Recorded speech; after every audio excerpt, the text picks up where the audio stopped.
Welcome everyone, Dylan Gemelli here today with a brand new video for you. So today we're going to talk about eating on your steroid and PED cycles. I have two disclaimers for you today.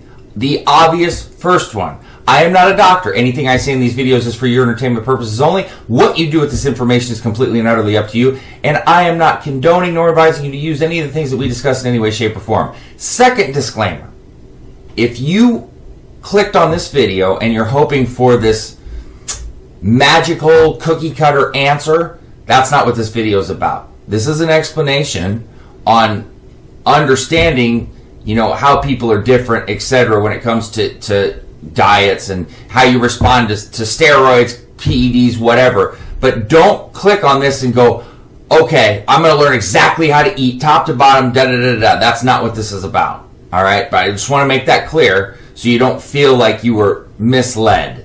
All right? But I am going to give you some facts on, things that may seem a little common knowledge and some understanding here for you. So I always get this question, and oftentimes it's very vague. Well, what should I eat on cycle? Well, hey, I don't know. I don't know if you're bulking. I don't know if you're cutting. I don't know what compounds you're running, etc. So let's say you give me a breakdown of what you're running on your cycle. You tell me you want to cut. I can tell you that, in the cutting phase, or if you're, and cutting can mean several things.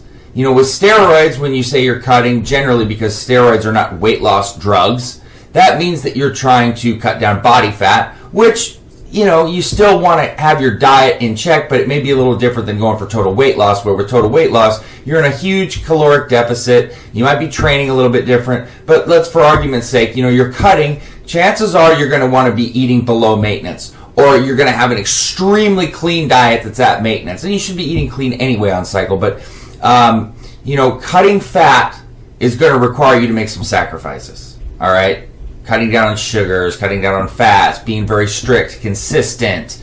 If you're carb sensitive, keeping carbs lower. You don't have to be on a carb restricted diet to cut fat and to lose weight, okay? Some people do, require less because they are very carb sensitive. It just depends on the person.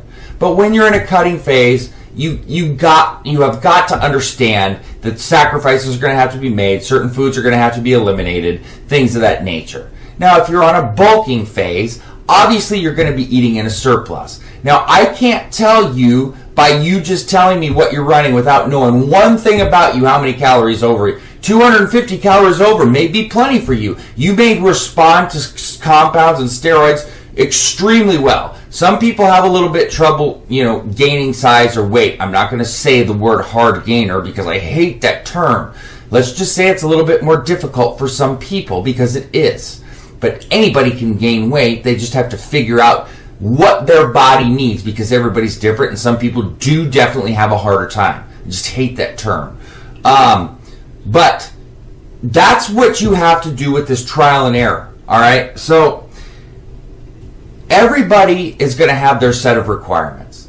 Now, the key here is, well, I take that back. Well, the key for your health internally is that you don't want to just start feeling like because you're bulking, you have a license to eat everything in sight. Because while that may help you gain weight, it's probably not going to be clean weight. And you may not care, but you should care because you specifically should care about your internal health, your cholesterol, for example, your blood pressure, things of that nature. But you don't want to be gaining a bunch of fat on cycle. 99% of the people don't. I do run into people that say, I don't care, I just want to gain weight. But what good is that? What good is gaining a bunch of fat to say that you're 250 pounds? Anybody that looks at you is going to laugh. All right, it's not impressive. So, some people, I guess, are aiming. They got to make weight for something. I don't know, but it's not a wise move.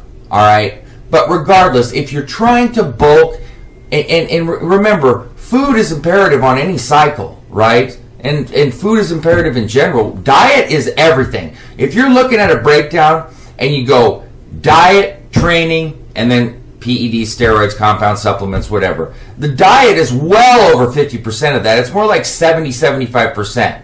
All right? Obviously, training is important, and the steroids and PEDs are 5 or 10%, maybe. All right?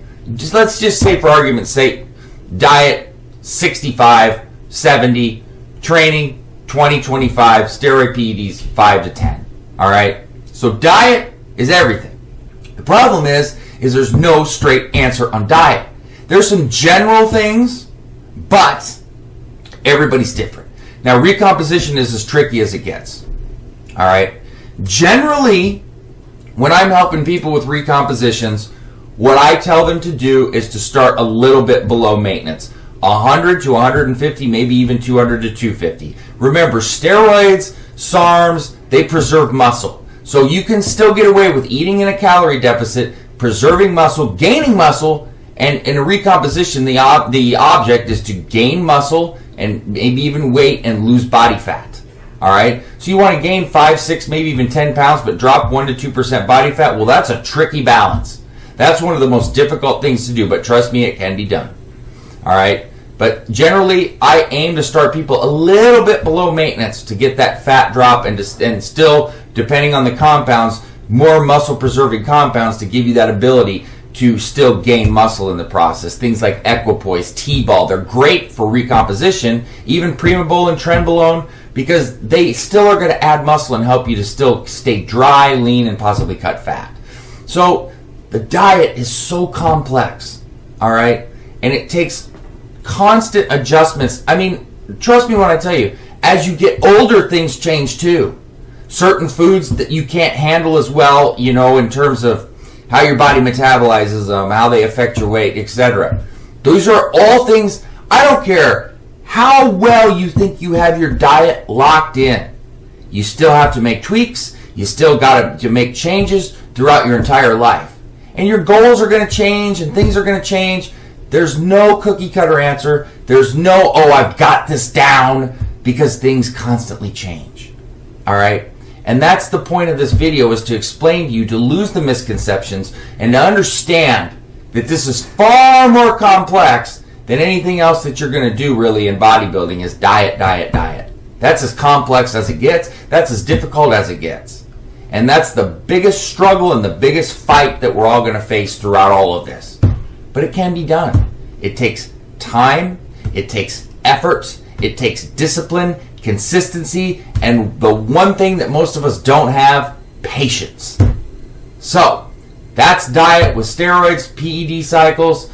I hope this helped you and gave you a better understanding of this. So, I'm Dylan Gemelli, signing off.